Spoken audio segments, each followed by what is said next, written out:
शेखर बोल रहा हूँ। अच्छा सुनो, 4 बजे चारबाग स्टेशन के पास मिलो। काम आज हो जाएगा ना शेखर? हाँ पूजा, काम हो जाएगा।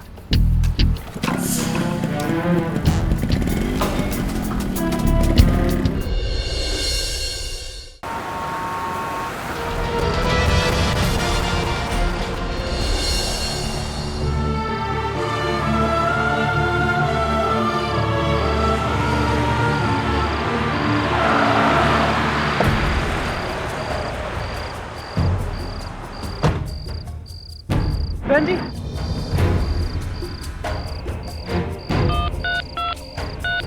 पूजा एक लड़के के साथ नौकरी की तलाश में निकली थी और रात 11 बजे लखनऊ कानपुर हाईवे पर बुरी हालत में पाई गई। लेकिन उसकी ये हालत हुई कैसे? कौन थी पूजा और कौन था शेखर? और आखिर पूजा के साथ हुआ क्या था?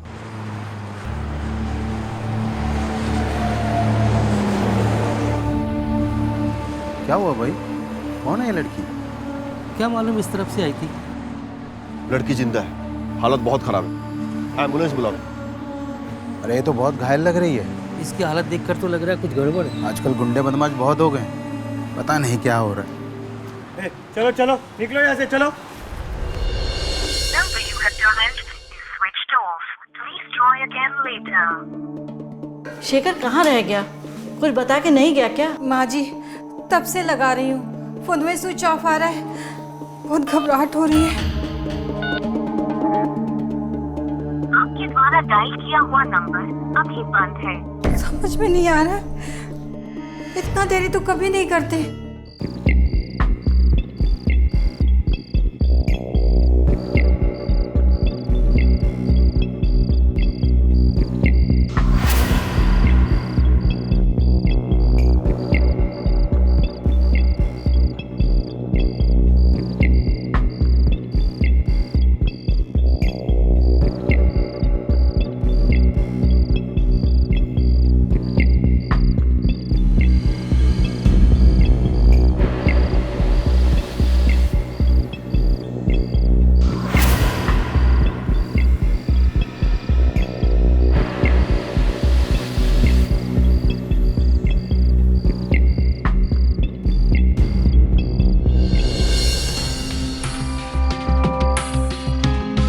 सर, लड़की का नाम पूजा है।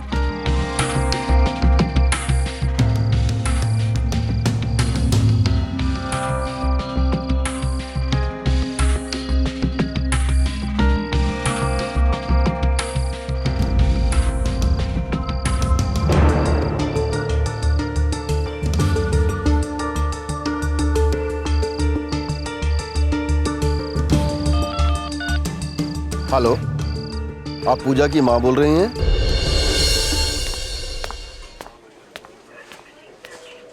साहब, साहब, हमारी पूजा का क्या हुआ है? आप कुछ बतावत का ही नहीं है। इसे पहचानती हैं? ये मोबाइल तो हमारी पूजा का है। ये चप्पल, पूजा, ये दुपट्टा, ये पर्स, पर्स में पूजा का। और ये चश्मा। साहब, ये चश्मा हमका नहीं पता। साहब, हमरे पूजा का क्या हुआ है? आप शेखर को जानती हैं? नहीं साहब, शेखर का हमका नहीं पता।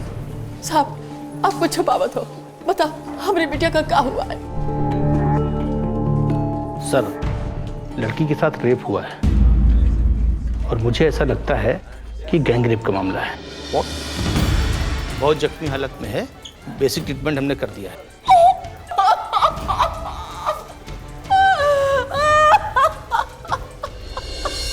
पूजा को अभी तक होश नहीं आया है।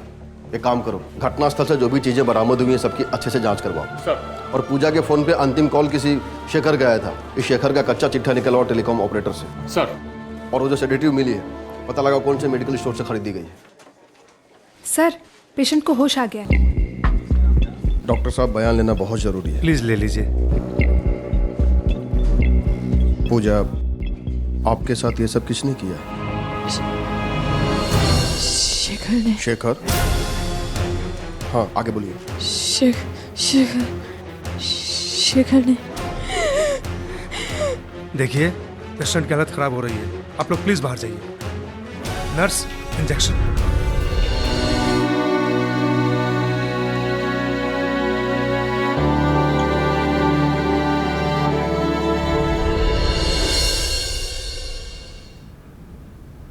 माँ जी, वो अभी तक घर नहीं आए हैं। पूरी रात बीत गई। लगता है पुलिस की मदद लेनी पड़ेगी। शेखर कहाँ है? हम तो खुद ही थाने आने वाले थे कंप्लेन लिखवाने, वो कल से घर ही नहीं आए हैं। देखिए, हमारे साथ कोई खेल मत खेलिए। फटाफट बताइए शेखर कहाँ है? अरे आप ऐसे काहे बोल रहे हैं? क्या किया हमने बेटा ने? आपके शेखर ने रेप किया है। आप लोगों को कोई गलत फहमी हुई है इंस्पेक्टर साहब, वो ये सब नहीं कर सकते। हमें कोई गलत फहमी नहीं हुई मैडम। पूजा ने खुद बयान दिया है कि ये सब उसके साथ शेखर ने किया है। आप उसका फोटो ले आइए।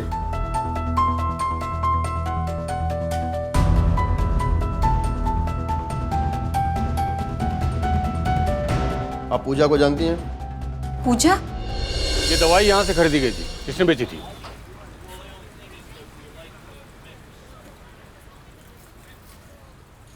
सर, ये किसी पूजा शर्मा ने ली थी। तुम थे उस टाइम यहाँ पे?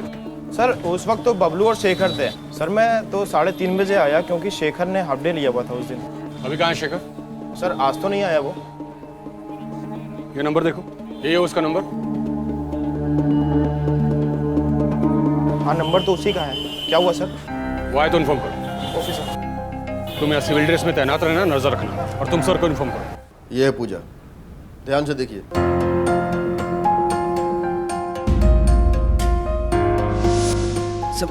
संभाल के आराम से। अरे क्या हुआ?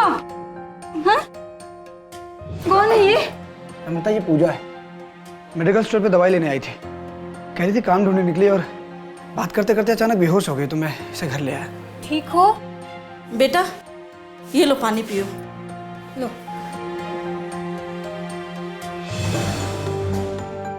क्या हुआ बिटिया? इतनी परेशान काहे दिख रही हो? सवेरे से काम की तलाश में घूम रहे हैं यहाँ से वहाँ, धूप में बिना कुछ खाए पिए। चक्कर सा आ गया हमको। अब आप ही बताइए इंस्पेक्टर साहब, जो लड़की खुद ही बेहोश होकर गिरी पड़ रही थी, उसकी मदद के लिए हमारे पति काम धाम छोड़कर को यहाँ लिया है। वो उसके साथ ऐसा कर सकते हैं? अगर उनके मन में कोनो खोट होता तो हमारे पास पूजा को लेकर काहे आते? हर पत्नी अपने पति के बारे में ऐसा ही सोचती है, लेकिन गुनहगार तो हमारे आपके बीच में से ही कोई निकल के आता है ना। ये आपके पति का है? हाँ, लेकिन इंस्पेक्टर साहब, वो एक पारिवारिक आदमी है, वो कोनो गलत काम कर ही नहीं सकते। बस वो एक बार हमारे हाथ लग जाए, क्या सही है क्या गलत है सब पता चल जाएगा। आप केवल इतना बताइए, कल वो 3:30 बजे अपना शॉप से निकला बाइक पे, आपको बताया? नहीं। मतलब उसने आपसे ये बात छुपाई? क्या इसके पहले भी कभी उसने हाफ डे लिया है आपको बताए बिना? ऐसा तो कभी नहीं हुआ। हम खुद ही उनका फोन लगा रहे हैं, संजय से स्विच ऑफ बता रहा है। हम भी ट्राई कर रहे हैं, स्विच ऑफ है। अगर उसने कुछ किया ही नहीं है तो अंडरग्राउंड क्यों है? उसके बाइक का नंबर दीजिए। मुझे समझ में ये नहीं आ रहा है कि शेखर को जब पूजा के साथ ये कांड करना था तो उसने पूजा को अपने घर वालों से क्यों मिलवाया? कहीं ऐसा करके वो पूजा का भरोसा तो नहीं जीतना चाह रहा था? सर, ये भी तो हो सकता है कि पहले उसने ऐसा ना सोचा हो, बाद में उसकी नीयत में खोट आ गई और उसने मौके का फायदा उठा लिया। ये भी हो सकता है। फिलहाल एक काम करो, एक सादे कपड़े में कांस्टेबल घर के बाहर तैनात करो, मुझे पल पल की खबर चाहिए। Yes sir.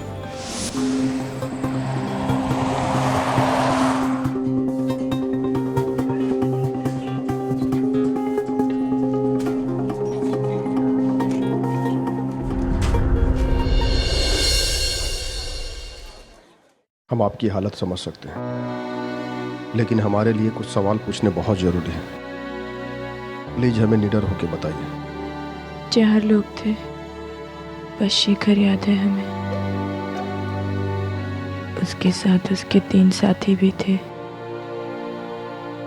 उनका चेहरा हमको याद नहीं। हमें नशे की दवाई पिला दी गई थी, फिर चारों ने बारी बारी हमारे साथ बलात्कार किया। जब हमने विरोध किया। हेलो पूजा। हाँ शेखर। अच्छा, तुमको काम की जरूरत थी ना, तो एक अच्छा काम आया है। एक कपड़ों की दुकान खुल रही है, वहाँ सेल्स गर्ल्स की जरूरत है, तो हम बोलेंगे तो तुम्हारा काम हो जाएगा। ठीक है ठीक है, बहुत बहुत शुक्रिया। डॉक्टर, पूजा की रिपोर्ट जैसे ही आती है हमें तुरंत इन्फॉर्म कीजिए। हमें जल्द से जल्द रेपिस्ट को पकड़ना होगा, अपनी इन्वेस्टिगेशन टीम बड़ी करनी होगी। फिलहाल एक काम करो, शेखर के घर पे जाओ, उसकी पत्नी से उसके दोस्तों की डिटेल्स निकलवाओ। कुछ भी करो, मुझे सारे रेपिस्ट हिरासत में चाहिए। Yes sir. पूजा के विश्वास की हत्या हो चुकी थी। जिस शेखर पे उसने भरोसा किया था, उसी ने उसके साथ इतना बड़ा धोखा किया। शेखर का फोन लगातार स्विच ऑफ आ रहा था, लेकिन पुलिस हाथ पर हाथ धरकर बैठने वाली नहीं थी। उन्होंने शेखर और उसके तीनों साथियों को ढूंढने के लिए छानबीन और तेज कर दी। पूजा ने बयान दे दिया है, उसके साथ गैंग रेप हुआ है। नहीं नहीं, वो गलत बयान दे रही है। हमारे पति एक जिम्मेदार इंसान है, उनकी संगत बुरी हो ही नहीं सकती। जल्दी ये सब पता चल जाएगा। पहले उनके दोस्तों के नाम और नंबर दीजिए।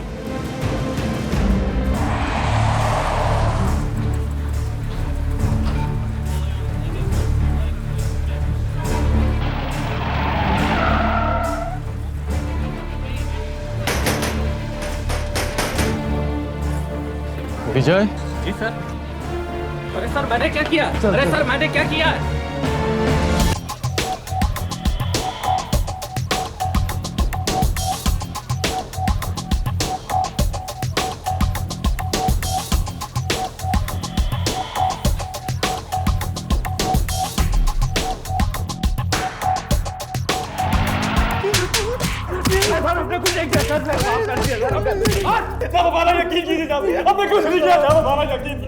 साहब हम सच कह रहे हैं, उस रात नहीं थे वहाँ। ऐसे नहीं बकोगे तुम लोग, सच गुलवाना आता है हमें। गुप्ता, इन तीनों के स्पर्म टेस्ट के लिए भिजवाओ। सर।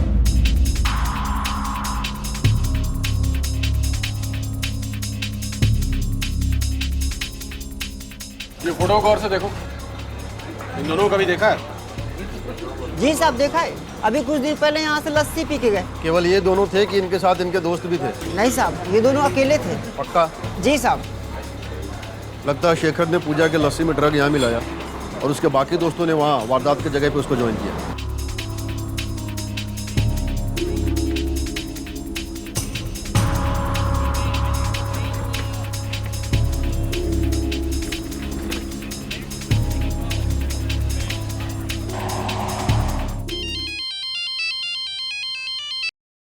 हाँ गुप्ता। लखनऊ रेलवे स्टेशन पर 2 मिनट के लिए उसका फोन ऑन हुआ था। इसके पहले कि वो शहर छोड़ के भाग जाए, धार दबोचो उसको। सर तेज चलाओ।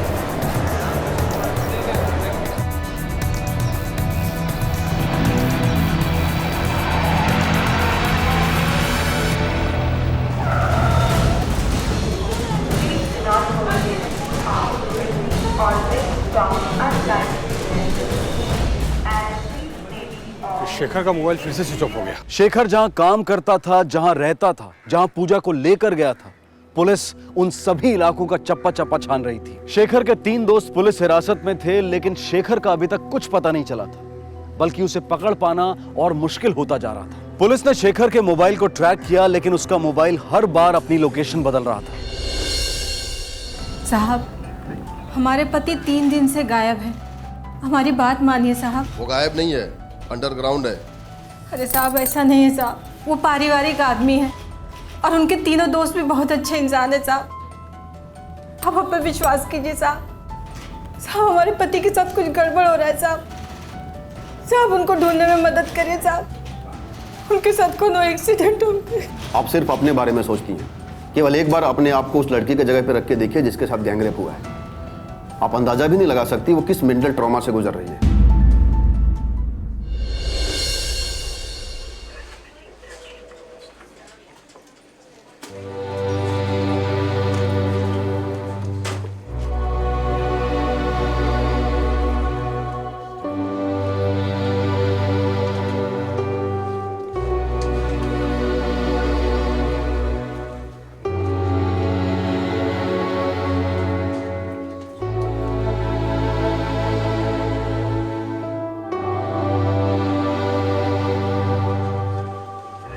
नमस्ते। हम शेखर की पत्नी हैं। कहाँ आई हूँ यहाँ?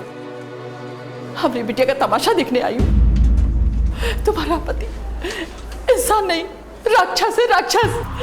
देखो अपनी बिटिया का क्या हाल किया है। अरे कैसे रहा था उनके साथ? देखो मेरी बिटिया को, देखो।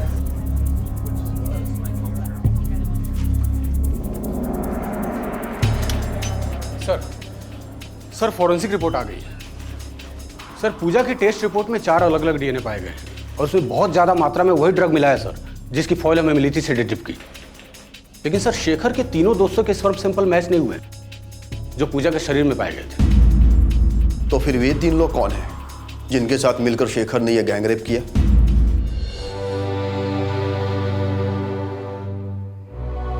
अरे बहू, हम मानत हैं वो लड़की के साथ बहुत बुरा हुआ।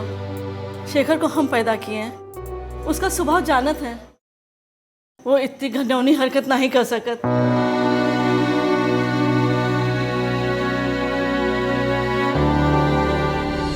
पूजा की हालत देखकर नम्रता सदमे में थी और दूसरी तरफ पुलिस हैरान थी कि फॉरेंसिक रिपोर्ट में शेखर के तीनों दोस्तों का डीएनए मैच नहीं हुआ था। पुलिस की समझ में नहीं आ रहा था कि शेखर के ये 3 नए दोस्त आखिर हैं कौन। क्या वो वाकई किसी बुरी संगत में था? अजीब दुविधा थी। ना तो शेखर का कुछ पता चल रहा था और ना ही इस केस से जुड़ी कोई और कड़ी सामने आ रही थी। 3 दिन बीत गए और फिर अचानक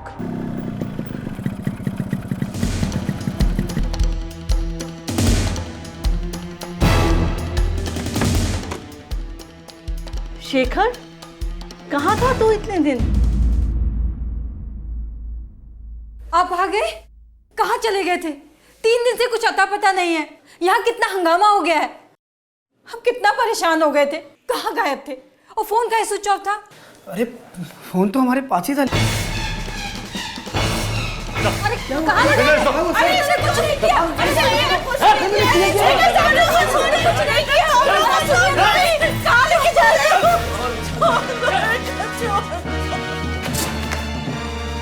पूजा के साथ इस रेप कांड में तुम्हारे साथ तुम्हारे 3 और साथी शामिल। तीनों का नाम चाहिए मुझे। सर हमने कुछ नहीं किया, बात मानिए हमारी। देख, छुपा के कोई फायदा नहीं। पूजा हमें अपने बयान में सब कुछ बता चुकी है। इसके पहले कि मेरा दिमाग खराब हो जाए क्योंकि बत्तीसी झाड़ू में साफ साफ बोल रहा। सर हमने कुछ नहीं किया है, हमने किसी का रेप भी नहीं किया। और जब रेप नहीं किया तो ऐसे किसी का नाम कैसे दे दूं मैं आपको? बेटा शेखर, ज्यादा भोला मत बन। तुम्हारे भोलेपन की कहानी हम पूजा से सुन चुके हैं। हाँ शेखर। अच्छा तुमको काम की जरूरत थी ना, तो एक अच्छा काम आया है। एक कपड़ों की दुकान खुल रही है। तो लड़की को नौकरी देने का लालच देकर तुमने उसे नजदीकियां बढ़ाई? नहीं साहब, ऐसा बिल्कुल भी नहीं है। पहले फोन उसी ने किया था हमको। झूठ, बिल्कुल झूठ। पूजा तुम्हें फोन नहीं करती थी, बल्कि तुम पूजा को बार बार फोन करते थे। और उस दिन भी तूने ही पूजा को फोन किया था। अच्छा सुनो, 4 बजे चारबाग स्टेशन के पास मिलो। काम आज हो जाएगा ना शेखर? हाँ पूजा, काम हो जाएगा। हाँ साहब, मेरी बात हुई थी पूजा से उस दिन, लेकिन पूजा नहीं कहा था वो हमारे साथ आना चाहती है नौकरी के लिए। हम तो नौकरी ढूंढने जा रहे थे, लेकिन शेखर का फोन आया कि अकेले मत जाओ, हमने हाफ डे ले लिया है, साथ चलेंगे। बहुत प्यास लगी थी पूजा को साहब, उसने ढाबे पे रुकने के लिए कहा हमको, तो हम ढाबे पे लस्सी पीने के लिए रुक गए। लस्सी पीने के बाद थोड़ा चक्कर सा आने लगा, फिर कुछ याद नहीं। मतलब उसके बाद हमको याद नहीं कि क्या हुआ हमारे साथ। और जब आँख खुली तो 3 दिन बीत चुके थे। मतलब हमको किसी ने अगवा कर लिया था। तू क्या अरबपति है? तुम्हारा अगवा कोई क्यों करेगा? और फिरौती के लिए तो कोई कॉल नहीं आया। तुम्हें क्या लगता है कोई बेहोश आदमी उड़ते फिरता क्या यहाँ से वहाँ? तुम पूरे होशो हवास में थे, इसलिए तुम्हारा मोबाइल अलग अलग लोकेशन पे ऑन और ऑफ हो रहा था। अब ये मत कह देना कि तुम्हारा मोबाइल भी चोरी हो गया था, क्योंकि जब तुम घर पे आए तुम्हारे पास मोबाइल था। और तुम किडनैप हुए थे या तुम्हारा ड्रामा था, ये तो हम पता लगा ही लेंगे। तुम्हारी जानकारी के लिए ये बता दूं कि तुमने और तुम्हारे साथियों ने रेप के पहले पूजा को जो ड्रग दिया था, उसकी डिटेल हमें मेडिकल स्टोर से मिल चुकी है। साहब आप किस ड्रग्स की बात कर रहे हैं? हाँ ये सच है कि पूजा मेरे मेडिकल स्टोर पे दवा लेने आती थी, लेकिन वो डिप्रेशन की दवा लेने आती थी और उसके पास डॉक्टर की प्रिस्क्रिप्शन भी होती थी। झूठ, फिर एक झूठ। हमने पूजा की मेडिकल हिस्ट्री चेक की है और पूजा का खुद ये कहना है हमने कभी दवाइयाँ नहीं ली। सेडेटिव बोल रहे हैं ना आप? हम तो अक्सर बुखार की या सर दर्द की दवाइयाँ लेने जाते थे माँ के लिए। ये सब शेखर की प्लानिंग है सर। वही बार बार फोन करके हमको वहाँ बुलाया करता था। पूजा खुद हमसे बात करना चाहती थी, हमको बार बार मिस कॉल मारती थी और उसकी तंगी को देख के हम कॉल बैक कर लेते थे साहब उसको। और जब भी हम उसको कॉल बैक करते थे हमसे डिप्रेशन वाली ही बातें करती थी। हम कोशिश करते थे साहब हम उसकी मदद करते ताकि वो डिप्रेशन से निकल जाए। वो मेरी बहन जैसी थी साहब। क्या बताएं शेखर, घर में रुपया पैसा है ही नहीं, खाने तक का इंतजाम करना मुश्किल होता जा रहा है। घर में कोई बड़ा भी नहीं है जो सहारा दे दे। कभी कभी तो मन करता है अपनी जान ही दे दे। कैसी बुज़दिल वाली बात कर रही हो तुम? घर में कोई सहारा देने वाला नहीं है तो हिम्मत हार जाओगी? हम है ना, हमको बनाओ अपना बड़ा भाई। देखो पूजा, जैसे अच्छे दिन नहीं टिकते ना, तो वैसे बुरे दिन भी चले जाते हैं। एक काम करो, ये रखो तुम।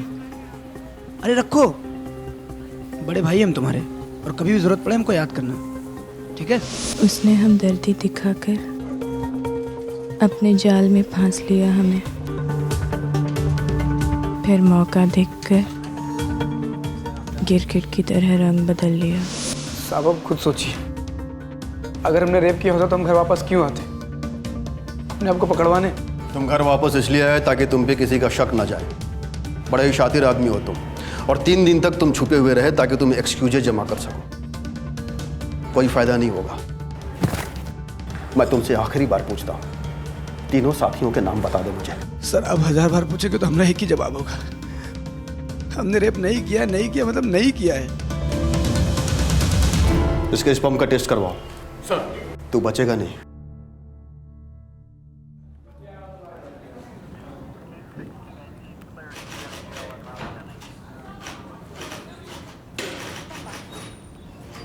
ये क्या हो गया जी?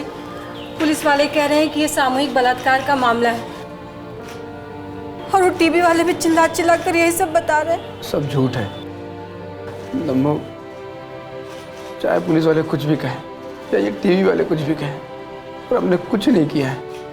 हम बेकसूर हैं। वही तो, हम 10 साल से आपके साथ हैं, आँख मूंद कर विश्वास करते हैं। क्या हो गया जी? पूजा को ऐसे नहीं बोलना चाहिए था। हम तो मदद करना चाहते थे उसकी परेशान देखकर। अब कोई हम पे बलात्कार का इल्जाम लगाएगा तो हम मान थोड़ी ना लेंगे, और जब हमने रेप किया ही नहीं है ना, तो कुछ भी साबित नहीं हो सकता। हमारा विश्वास करो। सर शेखर की रिपोर्ट आ गई है। पूजा की बॉडी में मिले सैंपल से शेखर का सैंपल मैच हो गया सर। चार्जशीट फाइल हुई, केस चला, और सारे सबूत शेखर के खिलाफ पेश हुए। पुलिस हैरान हो रही थी कि यह शेखर कैसा इंसान है। सारे सबूत मिलने के बाद भी एक ही रट लगा रहा है कि वो बेकसूर है। शेखर की रिपोर्ट पॉजिटिव आई, लेकिन उसके वो 3 दोस्त जिन्हें गिरफ्तार किया गया था, उनकी रिपोर्ट मैच नहीं हुई, और मीडिया के दबाव में पुलिस की मुश्किलें बढ़ती जा रही थी।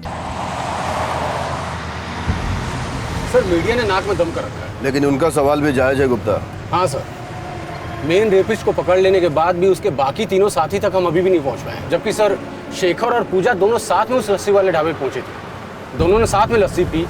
यहाँ तक सर दोनों साथ में थे। उसके बाद शेखर पूजा को बाइक पर बिठाकर ऑफ रूट से उस जंगल में लेके गया जहाँ पर पूजा का रेप हुआ। लेकिन सर शेखर का कहना यह है कि लस्सी पीने के बाद उसको चक्कर आया और उसको कुछ याद ही नहीं रहा, और 3 दिन बाद जब उसको होश आया तो उसने खुद को लकड़े कारखाने में पाया। जबकि सर लकड़े का कारखाना तो रेप वाली जगह से बिल्कुल अपोजिट साइड में। सर इसका मतलब शेखर पक्का झूठ बोल रहा है। हो सकता है, और ये भी हो सकता है कि शेखर और उसके तीनों साथियों का कोई ना कोई मददगार हो इस एरिया में, क्योंकि 3 दिन तक छुपे रहना बिना किसी के हेल्प के बाइक छुपाना पॉसिबल ही नहीं है। एनीवेज, हम तो जा ही रहे हैं उस एरिया में बारीकी से छानबीन करने। देखते हैं, शायद कोई सुराग हाथ लग जाए।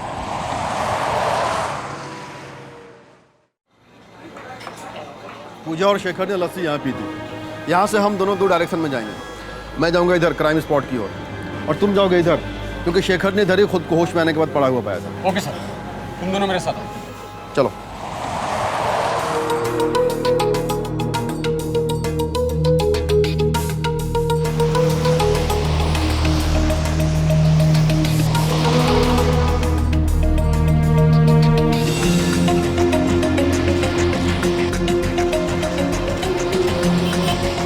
क्या भाई, तुम अपना ये सब्जी का ठेला रोज यहाँ नहीं लगाते हो क्या? पिछले 15 दिन से दिखाई नहीं दिए।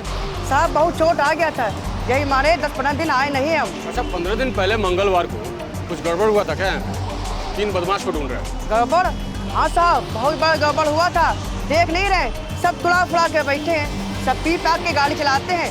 अब वो सफेद वाली वैन को देख लो।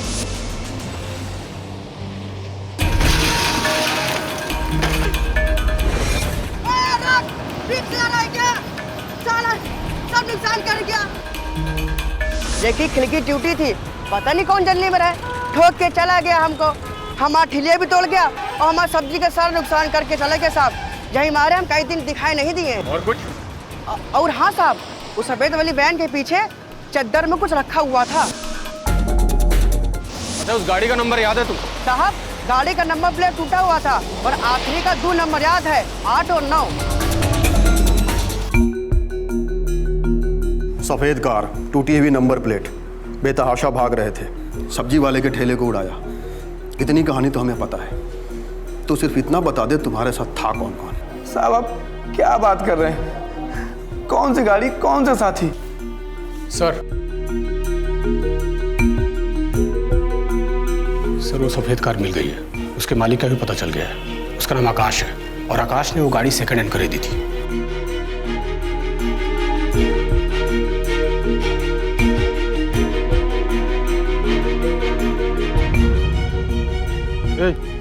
ये गाड़ी किसका है?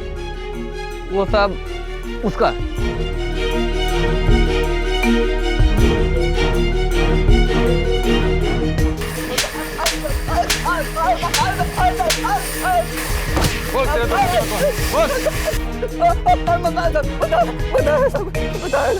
साहब उनका नाम है साहब करण और श्रीकांत साहब, सब 4 बार बच चुके हैं साहब। शेखर का सब प्लान शेखर किया हुआ था, हम तो बस बहकावे में आ गए थे साहब। लेके चलो इसे।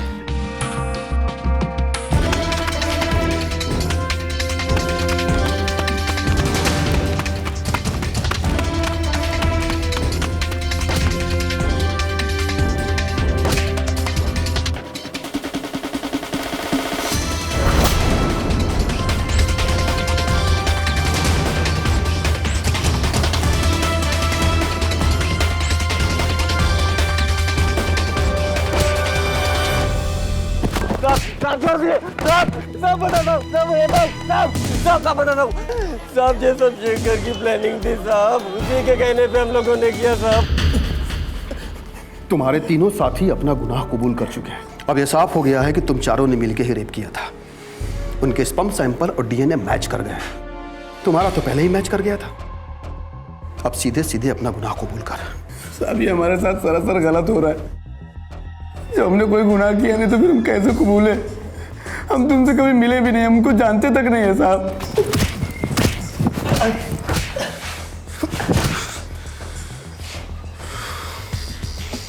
मुझे उन तीनों रेपिस्ट के कॉल रिकॉर्ड चाहिए। सर एक बहुत ही अजीब बात पता चली है। हमने उन तीनों के कॉल रिकॉर्ड्स निकाले, लेकिन शेखर की उनसे कभी कोई बात ही नहीं हुई। ऐसा कैसे हो सकता है? यदि उनकी आपस में बातचीत नहीं हुई तो फिर गैंग रेप को प्लान कैसे किया? सर एक और बात मालूम पड़ी है। एक कॉमन नंबर पर उन तीनों की बहुत बार बात हुई है, रेप वाले दिन भी, और ये नंबर किसी प्रकाश बंसल का है। कौन है ये प्रकाश बंसल? सर ये प्रकाश बंसल की केस हिस्ट्री भी बहुत अजीब है। कानपुर में 2014 में हुए एक मर्डर केस का मुख्य आरोपी है। इस वक्त वो जमानत पे है, लेकिन उसका साथी बंसी अभी भी जेल में है। और सर इंपॉर्टेंट खबर ये है कि उस मर्डर केस का चश्मदीद गवाह शेखर रह चुका है। व्हाट? शेखर आई विटनेस है? Yes sir. और ये बात हमसे अब तक छुपी रही? सर ये फाइल हमें कानपुर पुलिस से मिली है। सर केस की फाइल और शेखर के बयान के मुताबिक 5 मई 2014 को उस पेट्रोल पंप पे शेखर पेट्रोल भरवा रहा था। उसी वक्त बंसल और उसके साथी बंसी ने सीताराम नाम के आदमी का मर्डर कर दिया, और ये मर्डर होते हुए शेखर ने देख लिया था।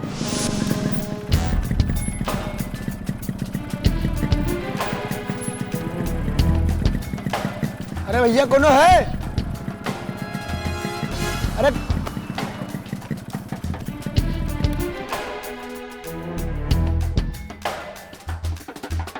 कौन है का?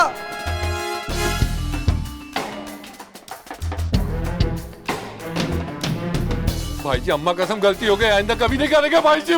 भाई जी नहीं करेगा भाई जी।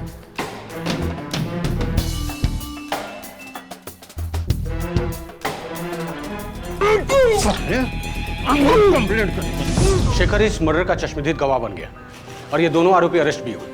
लेकिन सर बाद में बंसल जमानत पर रिहा हो गया। सर हमने जब बंसल के कॉल रिकॉर्ड्स निकाले तो ये मालूम पड़ा कि बंसल और पूजा पिछले 5 महीने से टच में है, जबकि शेखर और पूजा सर 4 महीने से टच में है।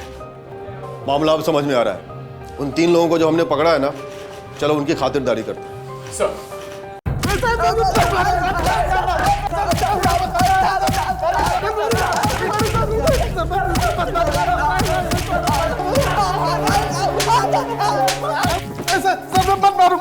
गलती हो गई साहब गलती हो गई। साहब शेखर के बहकावे में आ गए साहब, हमारी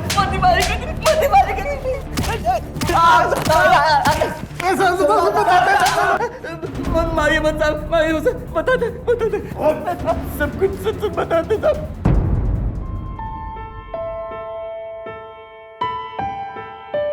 दीदी अब क्या हम लोग लखनऊ कभी वापस नहीं आएंगे? क्या करेंगे यहाँ पर आकर? सब कुछ तो लूट लिया इस लखनऊ ने, हंसी खुशी सुख चैन इज्जत सब कुछ। लेकिन हम मुंबई जाएंगे तो रहेंगे कहाँ? काम क्या करोगी आप? हमको वहाँ पर एक काम मिल गया है।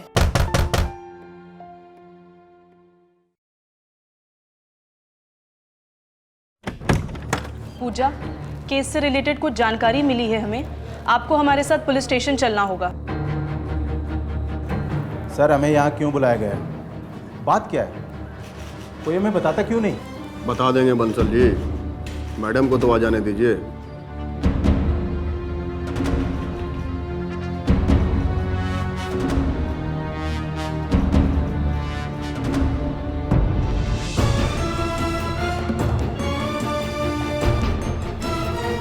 बैठो।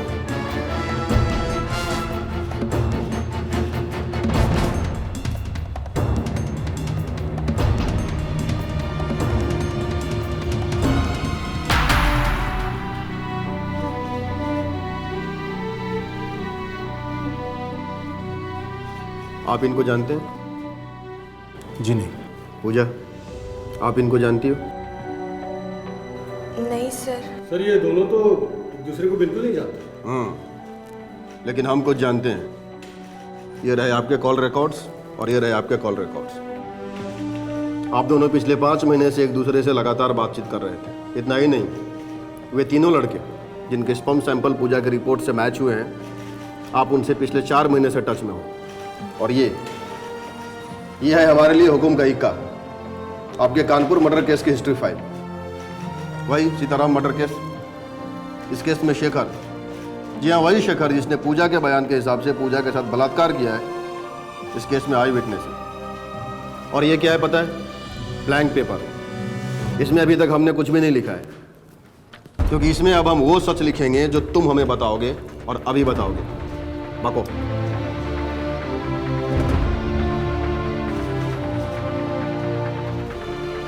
बको। सर हम बहुत परेशान थे,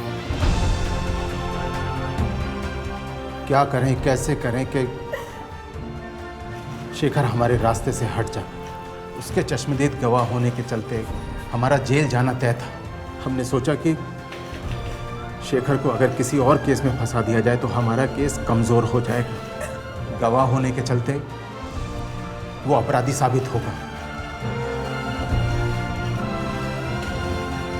अगर उस पर रेप का केस साबित हो गया तो उसका बच निकलना नामुमकिन होगा। लेकिन समस्या ये थी कि इस काम के लिए लड़की कहाँ से मिली जो अपनी ज़रूरतों के लिए हमारे लिए काम करती। बंसी पूजा को जानता था, वो इसके टच में था और इसकी बदहाली उससे छिपी नहीं थी। इसीलिए हम अपना प्रस्ताव लेकर पूजा के पास गए। देखो पूजा, बंसी से मुझे तुम्हारे हालात के बारे में पता चल चुका है। तुम्हें पैसों की सख्त ज़रूरत है। तुम्हें अपनी माँ का ऑपरेशन भी करवाना है और अपने छोटे भाई बहनों को स्कूल भी भेजना है। कैसे करोगी इतना सब कुछ? इसीलिए हम तुम्हारी मदद करना चाहते हैं। हम देंगे तुम्हें पैसे, लेकिन बदले में हमारा एक काम करना होगा तुम्हें। कैसा काम? एक लड़का है शेखर, उसे एक मामले में फंसाना है। देखिए हम ऐसा वैसा कोई काम नहीं करेंगे। हाँ, पैसा जल्दी और ज्यादा कमाना है तो उसके लिए रास्ता भी टेढ़ा ही चुनना पड़ता है। हमारी बात मानो, शेखर को फ्रेम करो। लेकिन कैसे? तुम्हारा रेप होगा। ये कैसी बातें कर रहे हैं आप? सही कह रहे हैं हम। इसके लिए तुम्हें बहुत पैसे मिलेंगे और इसके बाद तुम्हें पुलिस में जाके कहना होगा कि शेखर और उसके दोस्तों ने तुम्हारे साथ रेप किया है। शेखर और उसके दोस्त? मतलब तुम्हारा गैंग रेप होगा। 3 लोग होंगे, वो तुम्हें मारेंगे पीटेंगे, एकदम असली लगना चाहिए, चोट के निशान भी असली। ये कैसी बातें कर रहे हैं आप? नहीं, हमसे नहीं होगा ये सब। Gang rape? आप ऐसा सोच भी कैसे सकते हैं? इसके तुम्हें 20 लाख रुपए मिलेंगे, शेखर को फंसाने के 5 लाख और 3 बार रेप के अलग अलग 5-5 लाख और हॉस्पिटल का खर्चा अलग मिलेगा। लेकिन गैंग रेप ही क्यों? गैंग रेप इसलिए ताकि ये मामला इतना बड़ा हो जाए कि कोई हमारे केस को इस केस से जोड़कर ही ना देख पाए और ये शेखर नाम का कांटा हमारी जिंदगी से हमेशा हमेशा के लिए निकल जाए। लोग इसकी बात का विश्वास करें। प्लान के मुताबिक पूजा ने शेखर की हमदर्दी बटोर ली थी, जो कि उसको फ्रेम करने के लिए ज़रूरी था। और फिर तुमने पूजा को डॉक्टर की फॉल्स स्लिप दी जिसमें ये सेडेटिव सजेस्ट की गई थी, और उसके बाद पूजा ये सेडेटिव शेखर की दुकान से खरीदने लगी ताकि शेखर फंस जाए और पुलिस की गिरफ्त में आ जाए। और तुम्हारे ही कहने पे उस दिन ढाबे पे पूजा ने शेखर की लस्सी में सेडेटिव मिलाई।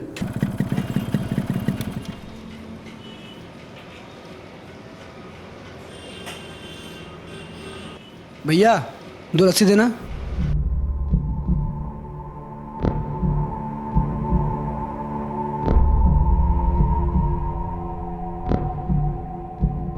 हम जरा हाथ धुल के आते हैं।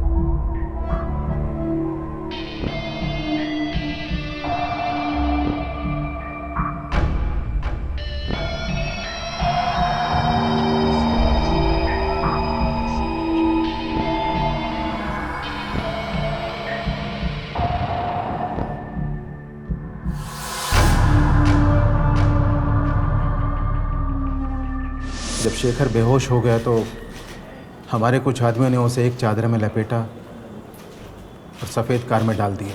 उसे हम एक सेफ जगह ले गए और हमने 3 दिन उसे वहाँ रखा। हमारे एक आदमी ने उसकी बाइक उठा ली ताकि किसी को कोई सुराग न मिले, और वो सेडेटिव पूजा को भी दी गई ताकि ये उन लोगों के चेहरे ना पहचान सके जिन्होंने इसके साथ रेप किया था। गैंग रेप के बाद आकाश ने हमें इन्फॉर्म किया। हम हाईवे से सिर्फ इसलिए गुजर रहे थे ताकि हम ये देख सकें कि पूजा को ठीक से अस्पताल पहुंचाया जा रहा है या नहीं, और हमारे आदमियों ने पुलिस को इन्फॉर्म किया था, और हमारे आदमी शेखर का फ़ोन लेकर एक जगह से दूसरी जगह जा रहे थे ताकि पुलिस को डाइवर्ट कर सके। लेकिन एक बात अभी भी क्लियर नहीं हुई, जब शेखर ने कुछ किया ही नहीं तो उसके सैंपल मैच कैसे हो गए? बेल पे बाहर आने के बाद मैं शेखर की हिस्ट्री ज्योग्राफी खंगाल रहा था कि कोई तो ऐसी कमज़ोर कड़ी होगी जिससे मैं उसे ब्लैकमेल कर सकूं। हमें पता चला कि शेखर की पत्नी का IVF ट्रीटमेंट चल रहा है। पहली बार की कोशिश में वो नाकाम रहे और दूसरी बार की कोशिश के लिए वो ट्राई कर रहे थे, और हमने वहाँ के कंपाउंडर को पैसे खिलाए ताकि शेखर का स्पर्म हासिल कर सके। और उसके बाद हमारे 3 आदमियों को हमने पूजा मामले को सेट करने को बोल दिया।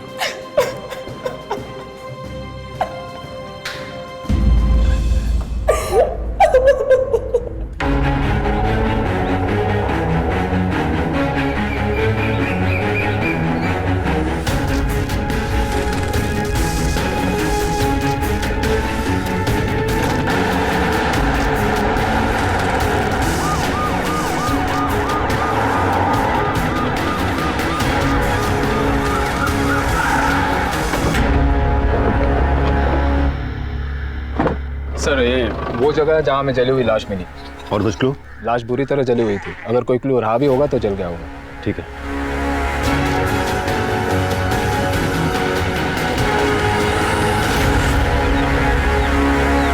हमारे बदलते वक्त की सबसे बड़ी त्रासदी ये है कि जुर्म अब हमें चौंकाता नहीं। बंदूक की नोक पर हुई लूट, चाकू से गोद कर किसी की हत्या और अकेले देखकर किसी लड़की का बलात्कार। सुबह चाय की चुस्कियों के साथ अखबार की ये सुर्खियां हम रोज पीते हैं, इस यकीन के साथ कि हमारे साथ ऐसा कभी कुछ नहीं होगा। लेकिन ये सोचते वक्त हम ये भूल जाते हैं कि जुर्म का कोई एक रूप नहीं होता है, वजह मिलने पर यह बिना आपकी नजर में आए आपके साथ या किसी के साथ भी घट सकता है। लेकिन आज के हमारे इस केस में किसी ने जुर्म की वजह खुद बनाई, अपने ही हाथों, अपने ही खिलाफ।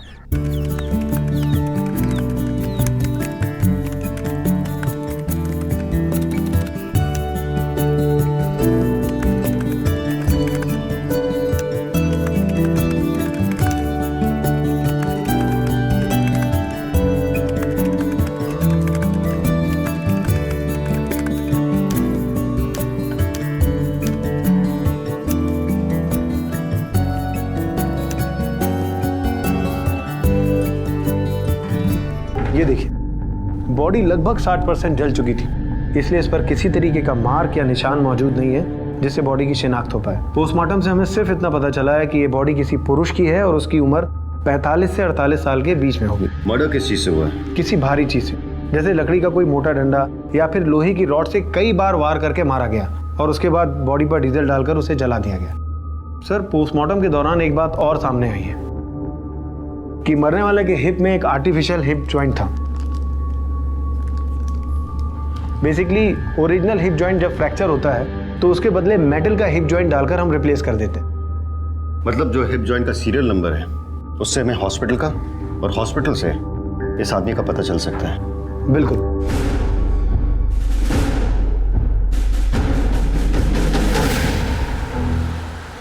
सर, उस आदमी की पहचान हो गई है। उस हिप जॉइंट बनाने वाली कंपनी ने जिस हॉस्पिटल का पता दिया था वहां से उसकी डिटेल्स मिल गए।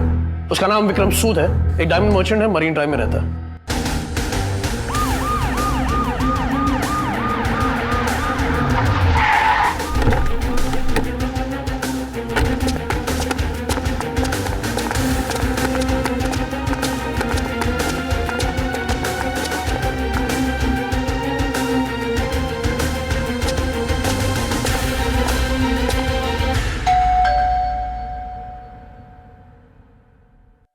पता था मुझे एक दिन यही होने वाला है। बहुत समझाया इन्हें लेकिन ये नहीं माने। आपको पता था? मतलब उनकी किसी से कोई दुश्मनी थी? उनकी किसी से कोई दुश्मनी नहीं थी, वो अपने ही खुद के सबसे बड़े दुश्मन थे।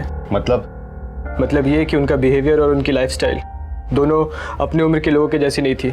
इस उम्र में भी अपनी आदतों को छोड़ना नहीं चाहते थे। वो यंग लड़कियों में अभी भी इंटरेस्ट था उनका।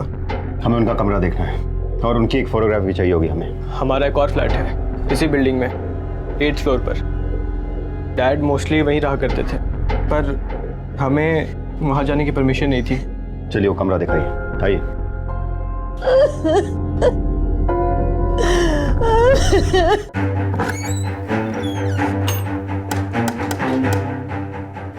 कदम, घर चेक करो।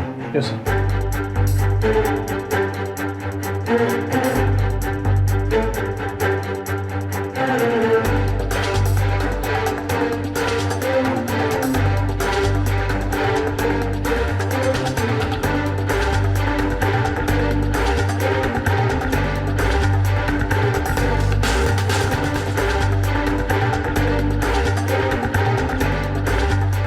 सर,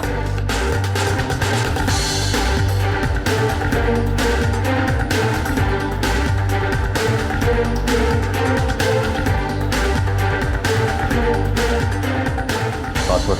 सर, मैंने आपको पहले ही कहा था कि हमें आने की परमिशन नहीं है। हमें ये सारा सामान सीज करना होगा। जैसा कि उसके बेटे ने कहा, उम्मीद तो यंग लड़की की लगती है सर। कदम, लैपटॉप से हमें बहुत सारे क्लू मिल सकते हैं। काम करो, उसका लैपटॉप साइबर सेल भेजो और मोबाइल के सारे कॉल रिकॉर्ड्स मंगवाओ। Okay sir.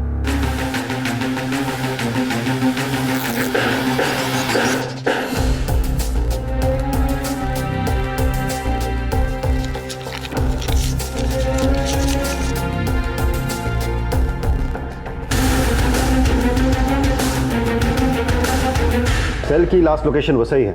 यस सर, और सेल स्विच ऑफ होने का टाइम और मर्डर का टाइम भी मैच करता है। लैपटॉप से कुछ पता चला? जी सर। विक्रम फ्रेंड्स बुक पर काफी एक्टिव था। उसका प्रोफाइल नेम विकी है, उम्र कुछ 21 साल डाली और प्रोफाइल पिक्चर भी किसी यंग लड़के का है। सर, फ्रेंड लिस्ट में जो सारी लड़कियां हैं उनकी उम्र कुछ 16 से लेकर 20 या 22 साल तक है। अंजलि सरकार, उम्र 19। इस लड़की से काफी इन्वॉल्व है, काफी इंटीमेट बातचीत हो रही दोनों के बीच। इस अंजलि की कुछ खबर? सर, खाली 3 महीने की चैट हिस्ट्री मिली है। बाकी पूरी डिटेल्स के लिए मैंने फ्रेंड्स बुक को मेल किया। सर आईपी एड्रेस से मैंने अंजलि सरकार का एड्रेस निकाला है, यही मीरा रोड में रहती है। सच बोलता है?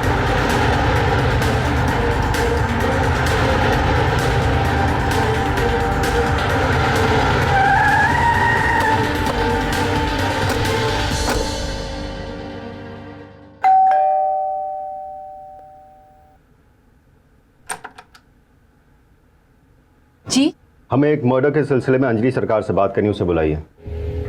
मैं ही हूँ अंजलि सरकार, कहिए। आप अंजलि सरकार? नहीं सर, मैं इस आदमी को नहीं जानती। और सर, ये कोई और अंजलि सरकार भी तो हो सकती है ना?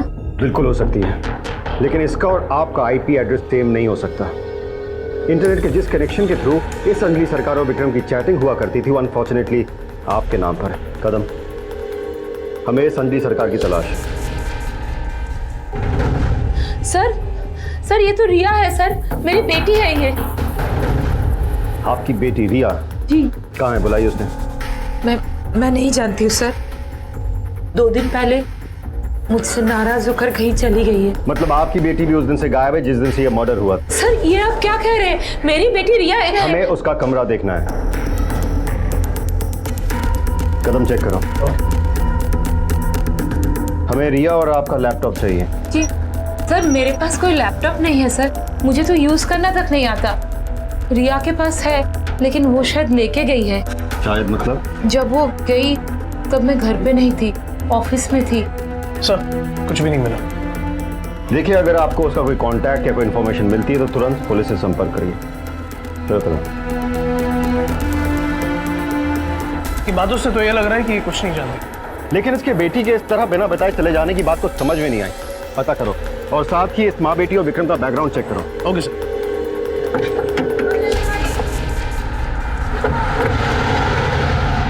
विक्रम सूद जो 8वें माले पे रहता है, बुड्ढा।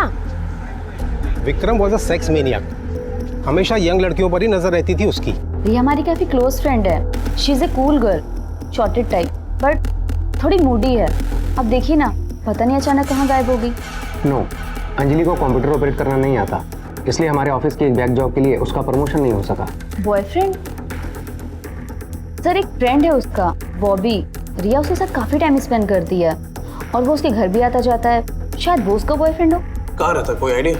नो सर, वो तो आइडिया नहीं है, बट शायद उसके अंकल को पता हो। रिया उनसे सारी बातें शेयर करती है।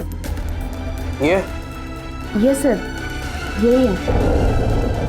पुलिस को मुंबई के उपनगर वसई के जंगल से मरीन लाइंस में रहने वाले एक डायमंड एक्सपोर्टर विक्रम सूद की जली हुई लाश मिली थी। विक्रम एक जवान लड़के का फेक प्रोफाइल बनाकर कम उम्र की लड़कियों के साथ चैट किया करता था, जिनमें से एक 17 साल की लड़की अंजलि सरकार के साथ वो कुछ ज्यादा ही करीब था। अंजलि की फोटो पुलिस को उसके प्रोफाइल से मिली और आईपी एड्रेस को ट्रैक करते हुए पुलिस ने अंजलि का पता ढूंढ निकाला।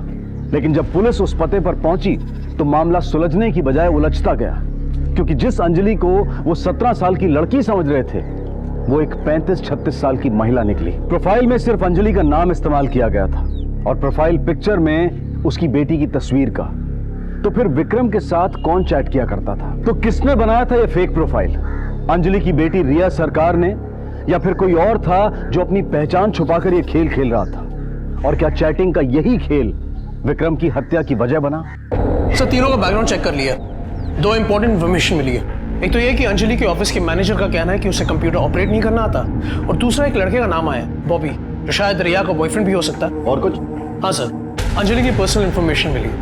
उसकी लव मैरिज हुई थी और लड़के के माता पिता उसे एक्सेप्ट नहीं कर रहे थे, तो वो लोग मुंबई आकर रहने लगे। फिर रिया पैदा हुई और रिया के पैदा होने के कुछ महीने बाद उसके हस्बैंड की मौत हो गई रोड एक्सीडेंट में। रिया के दादा दादी उसे लेकर जाना चाहते थे और उसे पालने की पेशकश की, तो अंजलि को मजबूरी में मानना पड़ा क्योंकि उसके पास इनकम का और कोई जरिया नहीं था अपने पति की मौत के बाद।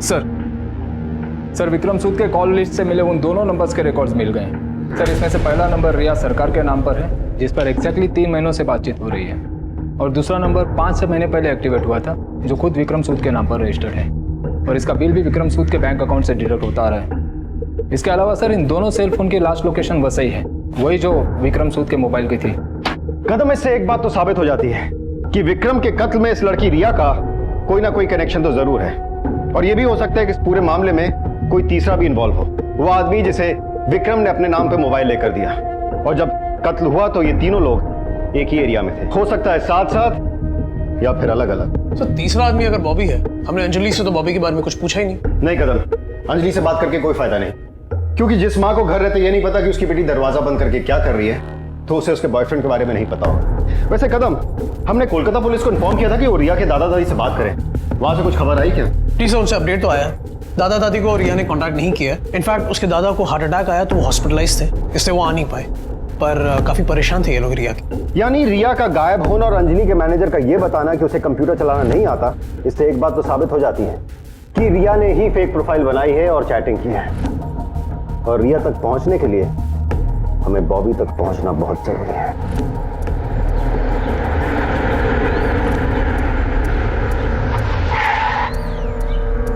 सलाम साहब, ये है बॉबी, लेकिन इसका असली नाम मयांक है। अंजलि सरकार वाली बिल्डिंग में रहता था, लेकिन घर पे अभी ताला पड़ा कि मकान मालिक ने घर खाली करवा दिया। मकान मालिक ने डिपॉजिट अभी तक वापस नहीं किया है। कितना डिपॉजिट है? 1 लाख रुपए। 1 लाख? मतलब लेने को तो जरूर आएगा। एक काम कर, इस पर नजर रख, जैसे आता मेरे को इन्फॉर्म कर। भाई चलो।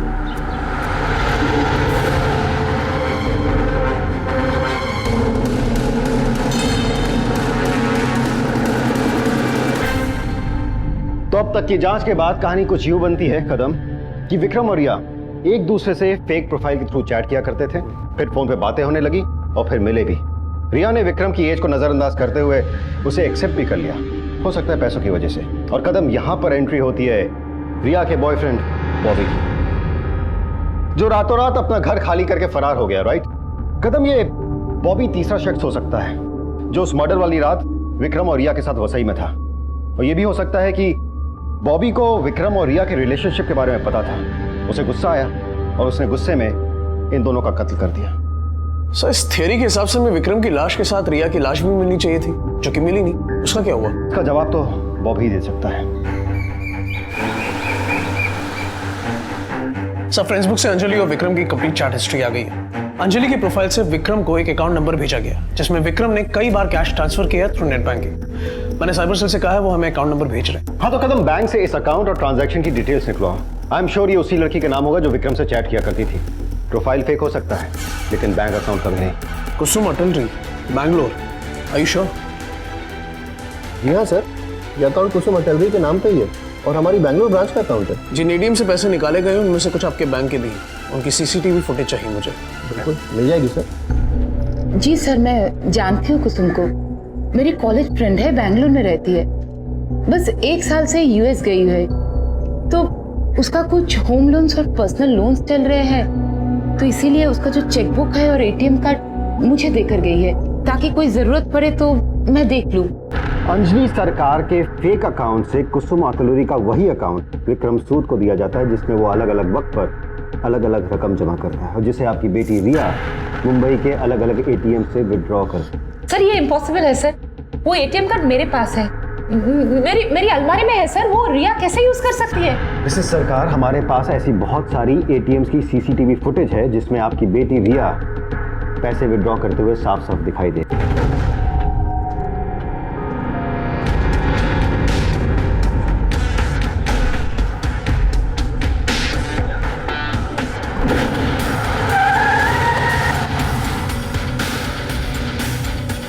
कहीं भाग रहे थे, फिर हमसे मिलना नहीं चाहते थे बॉबी?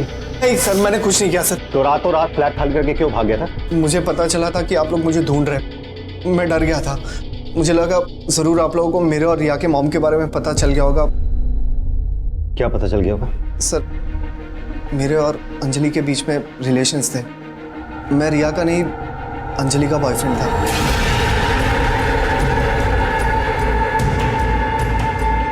लेकिन विक्रम के आने के बाद अंजलि ने मुझसे अचानक से रिश्ता तोड़ दिया सर। यानी अंजलि विक्रम को जानती थी? जी सर। एक्चुअली सर, कुछ महीने पहले अंजलि ने मुझसे कहा कि वो मुझसे किसी भी तरह का रिलेशनशिप रखना नहीं चाहती। सर उसके बाद मैंने इस आदमी को कई बार अंजलि के साथ भी देखा, और जब फाइनली सर मैंने अखबार में इसके मर्डर की खबर सुनी और देखी, तो तब मुझे पता चला कि वो विक्रम सूद है। इस बात का क्या सबूत है कि तू सच बोल रहा है? सर मेरे पास लैपटॉप है, उसमें मेरे और अंजलि की कई सारी फोटोग्राफ्स हैं जब हम लोग साथ में थे। सर आपको चाहिए तो मैं आपको वो दिखा सकता हूँ। क्या लगता है सर, ये लड़का सही बोल रहा है? हो सकता है झूठ बोल रहा हो, लेकिन अगर सच कह रहा है तो हमें अंजलि पर शक करने की ठोस वजह मिलती है। कहीं अंजलि ने तो विक्रम को नहीं मारा? ये भी हो सकता है कि अंजलि ने विक्रम और रिया दोनों को ही मारा हो, लेकिन अगर रिया जिंदा है तो अंजलि को जरूर पता होगा। हाँ लेकिन वो तो लगातार मना कर रही है, हम पता कैसे लगाएंगे?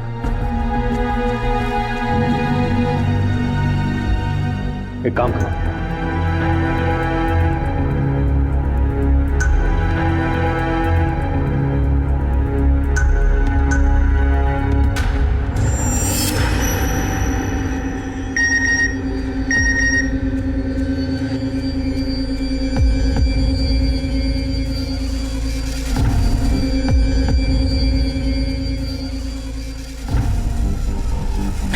रिया ये क्या बचपना है?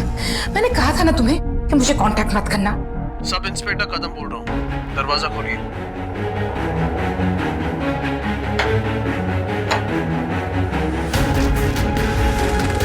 झूठ मत बोलिए मिसेस सरकार, अब झूठ बोल के कोई फायदा नहीं है। आपने पहले भी हमसे कई बार झूठ कहा कि आप विक्रम को नहीं जानती, लेकिन हमारे पास कई ऐसे गवाह हैं जिन्होंने आपको एक नहीं कई बार देखा है विक्रम के साथ। हम ये भी जानते हैं कि आप ये जानती हैं कि रिया कहां पर है, लेकिन आपने ये सच भी हमसे छुपाया क्योंकि आप सीधे सीधे विक्रम के कत्ल में शामिल है मिसेस सरकार। मैंने विक्रम को नहीं मारा। तो फिर किसने मारा है मिसेस सरकार?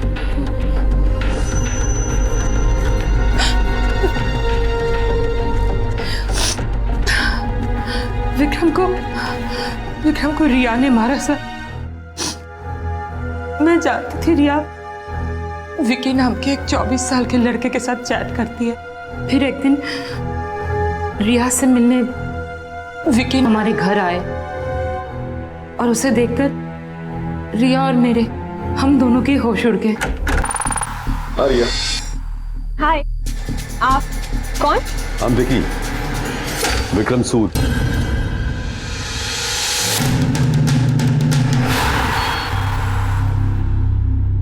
विक्रम ने धोखा दिया था सर रिया को। फिर मुझे लगा कि ये बात खत्म हो गई है, लेकिन एक दिन ऑफिस से हाफ डे लेकर जब मैं घर लौटी तो देखा विक्रम था रिया के साथ।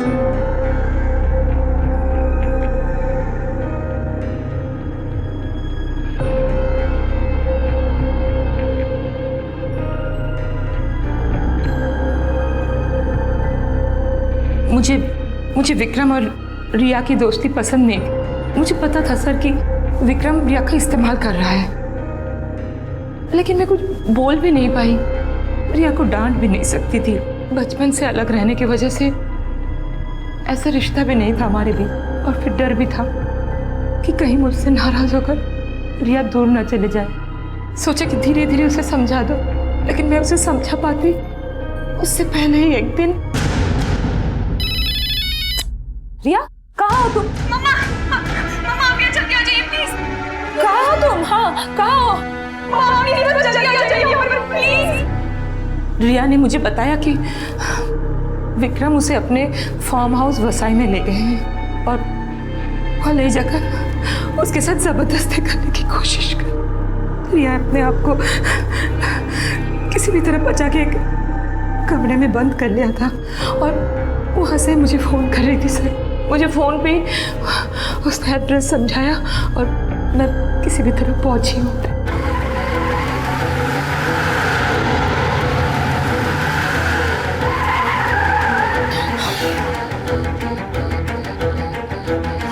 रिया, विक्रम, रिया, विक्रम, रिया, रिया, विक्रम, रिया।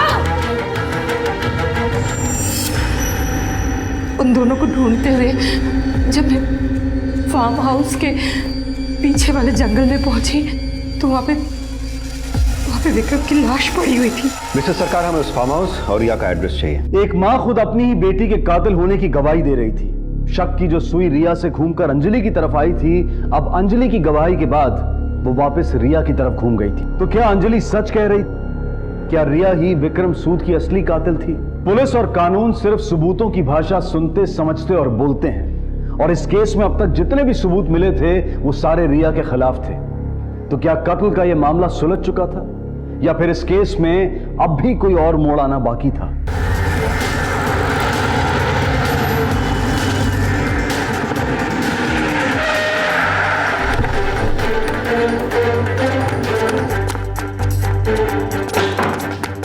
कदम, पूरे घर की तलाश करो।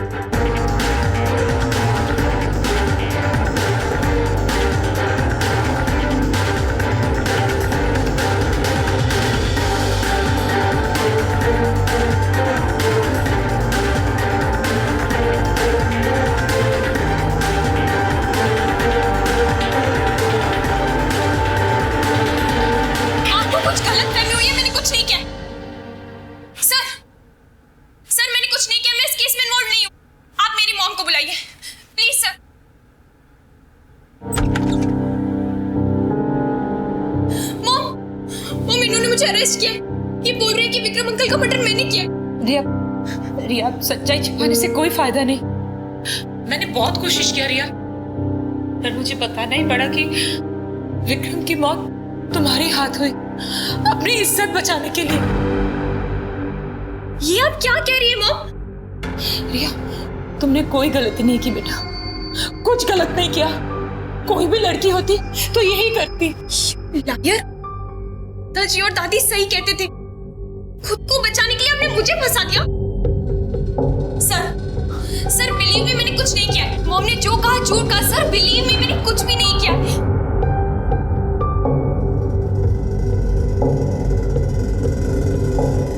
माँ और उसकी औलाद का रिश्ता इस दुनिया का सबसे मजबूत रिश्ता होता है, और अगर वो औलाद एक बेटी हो तो उस रिश्ते की मजबूती और उसकी पवित्रता और बढ़ जाती है। और यहाँ एक तरफ एक माँ थी जो अपनी बेटी को गुनहगार ठहरा रही थी, और बेटी का यह कहना था कि खून उसकी माँ ने किया है, उसने नहीं। कौन सच बोल रहा था और कौन झूठ, इसका पता लगाना मुश्किल हो रहा था। लेकिन अब तक मिले सारे सबूत रिया को गुनहगार साबित कर रहे थे, और अंजलि के खिलाफ अब तक कोई सबूत नहीं मिला था।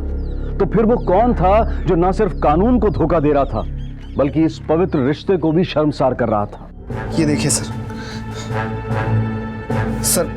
ऐसी और भी पिक्स हैं। इससे ये प्रूव हो जाएगा कि ये मेरी गर्लफ्रेंड थी सर, मैं झूठ नहीं बोल रहा हूँ।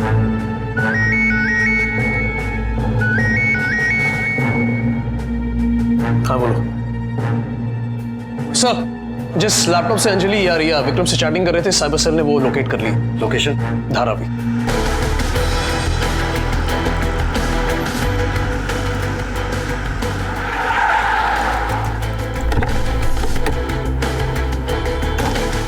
कोई लैपटॉप है यहाँ? जी साहब।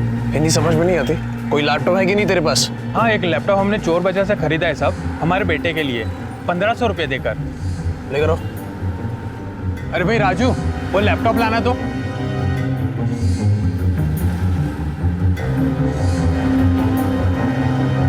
सच बोल, कहाँ से खरीदा है ये लैपटॉप? हमने चोर बाजार से खरीदा है साहब, हमारे बेटे की कसम खाकर कहते हैं।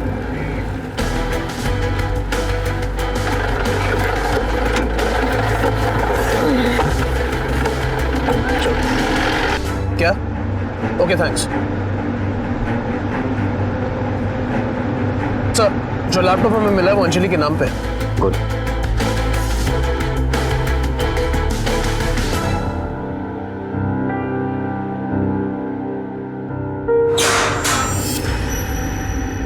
ये सब क्या है सर? जी यहाँ पे क्यों रखा है आप लोगों ने? मैंने सब कुछ तो बता दिया, फिर भी क्यों? क्योंकि हमें लगता है जो सच आपने हमसे कहा था वो पूरा सच नहीं है मिसेस अंजलि सरकार। ये क्या कह रहे हैं सर? मैंने सब सच कहा है आपसे। सच नहीं कहा है मिसेस सरकार, आपके हर झूठ का सबूत है हमारे पास। कैसा सबूत? अभी पता चल जाएगा। कुलकर्णी,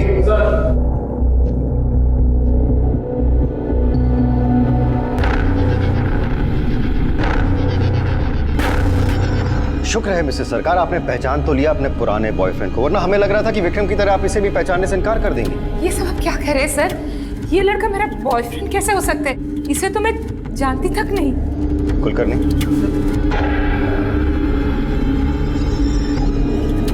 मिसेस सरकार, उम्मीद करते हैं आप खुद को तो पहचानती होंगी, अगर नहीं तो हद्दी हो जाएगी आपके भोलेपन की। वैसे बाय द वे, आपके नॉलेज के लिए बता दूं कि हमें वो लैपटॉप भी मिल गया जिससे आप विक्रम से चैट किया करती थी, और उसको मारने के बाद आपने वो लैपटॉप कहीं फेंक दिया था पकड़े जाने के डर से। ये सब झूठ है सर, मेरे पास कभी कोई लैपटॉप नहीं। मत बोलिए मिसेस सरकार, आपने लैपटॉप खरीदा भी था, उसका इस्तेमाल भी किया था। ये रहा लैपटॉप का बिल जो आपके नाम पर है मिसेस सरकार। आपने लैपटॉप चलाना रिया से सीखा, फिर फेसबुक पर फेक प्रोफाइल बनाकर रिया की फोटो यूज करके विक्रम से चैटिंग शुरू की। विक्रम के दिए हुए महंगे फोन से आपने उससे बातें शुरू की। विक्रम ने आपको पैसे देने शुरू भी किए, लेकिन आपका लालच बढ़ता गया मिसेस सरकार। जब विक्रम ने आपको पैसे देने से इनकार कर दिया, आपको गुस्सा आया, उस गुस्से में आपने विक्रम को मार दिया। नहीं सर, मैंने विक्रम को पैसों के लिए नहीं मारा।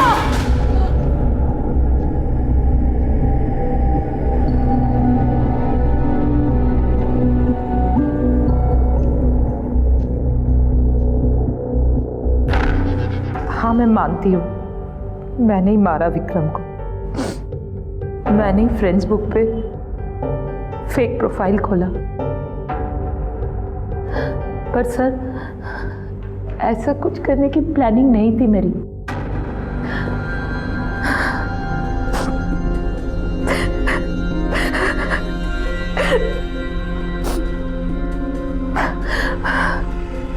मैंने तो बस हमेशा से एक अच्छी जिंदगी जीने का सपना देखा, पर रिया के पापा के डेथ के बाद जिंदगी जीना तो दूर, काटना भी मुश्किल हो रहा था। छोटी मोटी नौकरी करते करते और खुद को संभालते संभालते जवानी कहाँ बीत जा रही थी पता ही नहीं चला।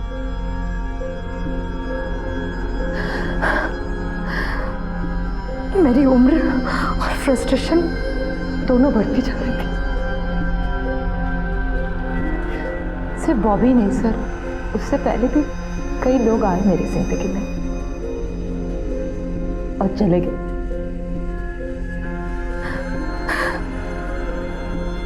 मेरी हर जरूरत के लिए, चाहे वो शरीर की हो या पैसों की, मुझे हमेशा से स्ट्रगल करना पड़ा।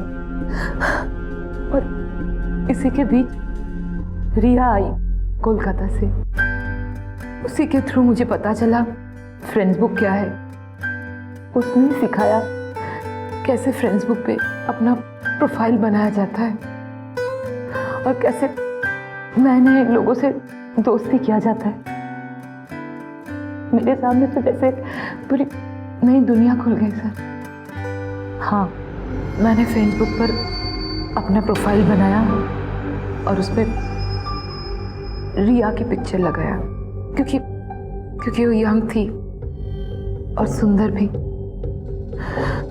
मैं सारे लड़कों को फ्रेंड्स रिक्वेस्ट भेजती थी और रिया की फोटो देख के वो लोग एक्सेप्ट भी कर लेते थे।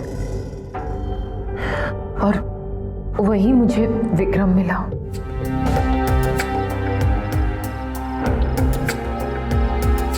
और हमारे बीच बातें होने लगी।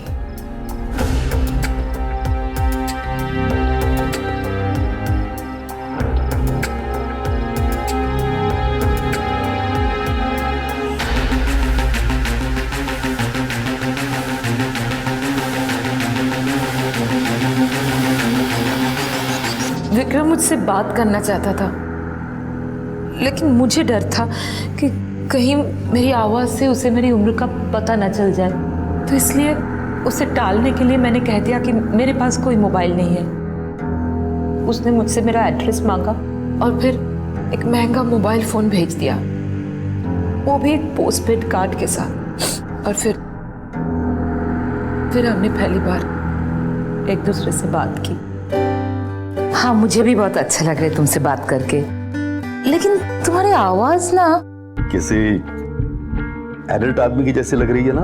हाँ, वो क्या है ना, मुझे एडल्ट बातें करने का बहुत शौक है, इसलिए एडल्ट बातें करते करते मेरी आवाज भी बिल्कुल वैसी हो गई है।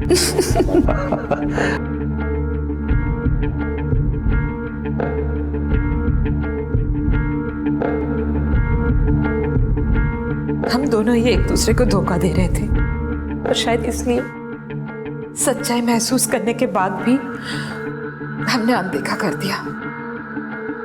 जो चल रहा था वो ऐसे ही चलता रहा और फिर एक दिन। क्या हाल है स्वीटहार्ट? Good, okay.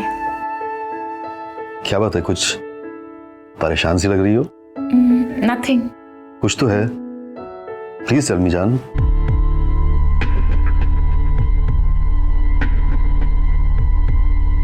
मैंने विक्रम को बताया कि मुझे 10,000 रुपयों की सख्त जरूरत है, तो वो हंसने लगा, जैसे 10,000 रुपये उसके लिए कोई मायने ही न रखते हो।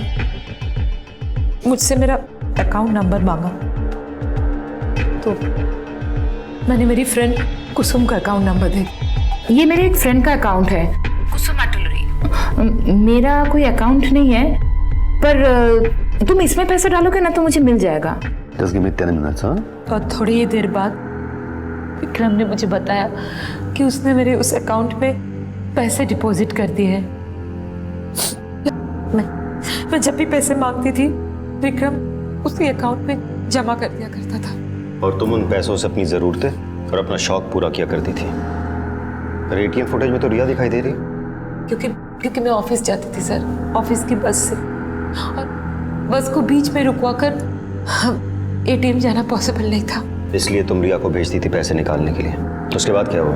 विक्रम मुझसे मिलना चाहता था, और मैं नहीं चाहती थी कि मैं मिलूं, पर फिर मैंने सोचा कि एक 24 साल के लड़के को मैं वो सब कुछ दे सकती हूँ जो उसे चाहिए। मेरी उम्र जानने के बाद भी वो मुझसे दूर नहीं हो पाएगा। और फिर मैंने एक दिन उसे अपने घर बुला लिया।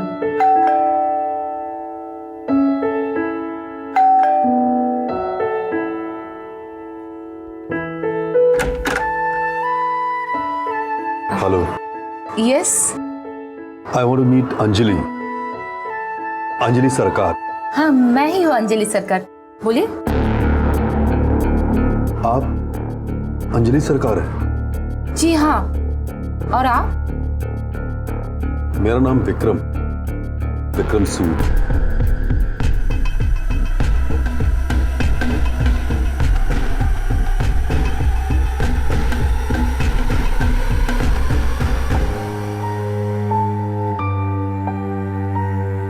चाय लीजिए ना,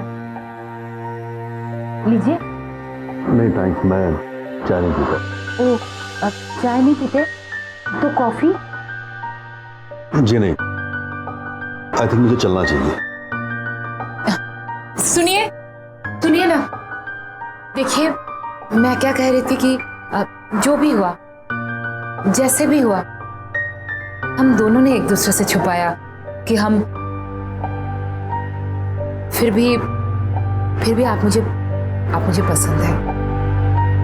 विक्रम अक्सर घर आया करता था, पर मैं नहीं चाहती थी कि वो रिया से मिले, क्योंकि फ्रेंड बुक प्रोफाइल पर रिया के फोटो देखने के बाद ही हमारे बीच ये दोस्ती शुरू हुई। मुझे डर था कि कहीं रिया से मिलने के बाद विक्रम मुझसे दूर ना हो जाए, तो इसलिए जब भी रिया कॉलेज जाती थी, मैं तभी विक्रम को बुलाती थी। लेकिन एक दिन रिया कॉलेज से जल्दी आ गई।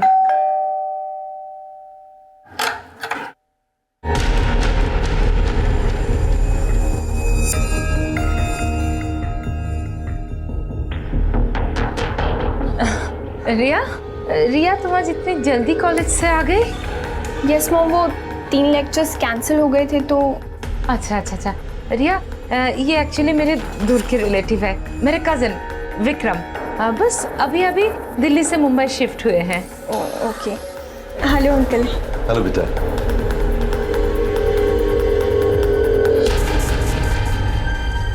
रिया तो विक्रम को अंकल ही मानती थी, ठीक वैसे ही देखती थी, लेकिन विक्रम के मन में कुछ और ही चल रहा था, और जिस बात का मुझे डर था ना, वही हुआ।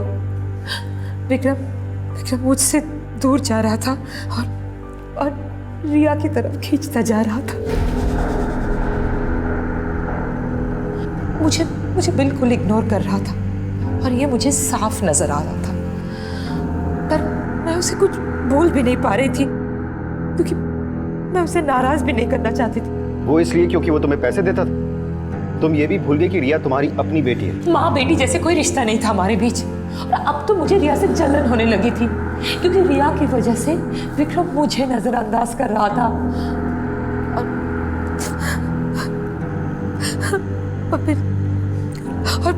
और फिर एक दिन विक्रम रिया को उसके फार्म हाउस बसाई लेके गया। मम्मा, मम्मा आप यहाँ जल्दी आ जाइए प्लीज। क्या हुआ? कहाँ हो तुम? कहाँ हो बताओ मुझे। Open the door. मम्मा प्लीज आप यहाँ जल्दी आ जाइए। हाँ मैं आ रही हूँ रिया, मैं आ रही हूँ। Vikram, Riya, Riya, Vikram. Riya, baby where are you? Vikram कहाँ हो तुम? रिया, मुझे ये गेम अच्छा नहीं लग रहा है। तुम बाहर आओ, हम एक नया गेम खेलेंगे। मैं सिखाऊंगा तुम्हें, ट्रस्ट मी। रिया। विक्रम कहाँ हो तुम? Baby where are you? Vikram. Riya. Vikram. टप्पा, मैंने पकड़ लिया। प्लीज मुझे छोड़ दो। मेरी बेटी के साथ। रिया तुम गाड़ी में जाके बैठो। पर मॉम, रिया गाड़ी में जाके बैठो, जाओ। मुझे मारा तूने? क्यों किया तुमने ऐसा विक्रम? Why? क्या कमी थी मुझ में विक्रम, जो कि तुम रिया के साथ? रुको विक्रम, रुको। कहाँ जा रहे हो तुम मुझे छोड़ के? मैंने तुम्हारे लिए क्या नहीं किया? तुमने जो चाहा वो दिया मैंने। अरे देने के लिए है ही क्या तेरे पास? अपनी शक्ल देखी आईने में, बुद्धि हो गई है तू, एकदम बुद्धि हो गई है। विक्रम! तुझे क्या लगा ये तेरे में इंटरेस्ट है? सोचा भी कैसे तूने? रिया के सामने तुझे देखेंगे कौन इडियट? बहुत हो गया विक्रम। कितना भी चिल्ला ले, पर सच यही है कि कोई भी लड़का तुझे देख के तेरे साथ दोस्ती नहीं करता है। वो रिया की फोटो देखता है और तेरे साथ दोस्ती कर लेता है, और ये सच तू भी अच्छी तरह जानती है। हमने रिया के साथ जो कुछ भी किया, उससे ज्यादा तकलीफ मुझे इस बात की हो रही थी कि विक्रम ने मुझे छोड़कर रिया को चुना। मैं बर्दाश्त नहीं कर पा रही थी। तुमने अपने स्वार्थ के लिए एक आदमी की जान ले ली, उसका इल्जाम अपनी बेटी पे लगा दिया, उसकी जिंदगी के बारे में नहीं सोचा।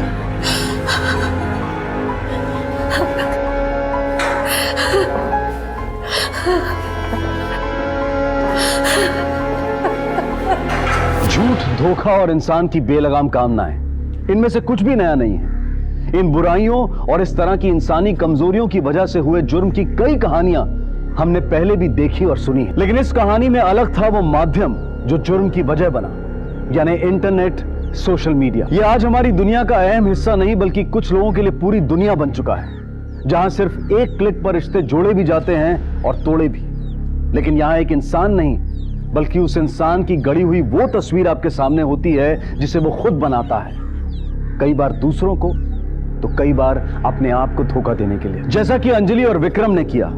अपनी असली पहचान, अपनी सच्चाई को छुपाकर उन्होंने एक खेल की शुरुआत की जिसमें ना जीत अंजलि की हुई और ना ही विक्रम। इंटरनेट, सोशल मीडिया को नकारना या उसे जिंदगी से निकाल फेंकना ये इस प्रॉब्लम का सोल्यूशन नहीं है, बल्कि इसके इस्तेमाल में समझदारी का इस्तेमाल करना बेहद जरूरी है। अनजान व्यक्तियों से दोस्ती करते वक्त सावधानी ना बरतना, अपनी निजी इंफॉर्मेशन सोशल मीडिया पर शेयर करना, किसी की तस्वीर देखकर या उसके द्वारा दी गई जानकारी को देखकर उसके बारे में अपनी राय बनाना, यही वो छोटी छोटी गलतियां हैं जिनकी अक्सर आपको बहुत भारी कीमत चुकानी पड़ सकती है। रिश्ते हम सब के लिए जरूरी होते हैं, जो जिंदगी भर हमारे साथ चलते हैं, कदम कदम पर हमें संभालते हैं, सहारा देते हैं। लेकिन सोशल मीडिया पर बनने वाले कई रिश्ते अक्सर हमें लाइक्स और कमेंट से ज्यादा और कुछ नहीं दे सकते। इसलिए हर वक्त सोशल मीडिया के वर्चुअल वर्ल्ड में ना खोए रहें, बल्कि ये समझने की कोशिश करें कि सोशल मीडिया हमारी जिंदगी का एक हिस्सा है, ना कि हमारी जिंदगी।